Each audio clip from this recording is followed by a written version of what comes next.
senaryo ba? Ana senaryo. Layo kayo.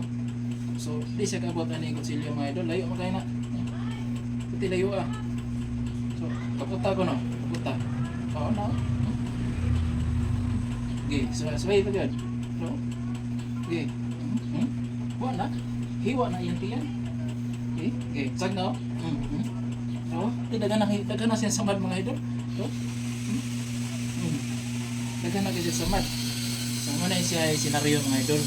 Kinanglan kung magkadagan pa ka aning pormahan, dagan na lang. So, ano ko na?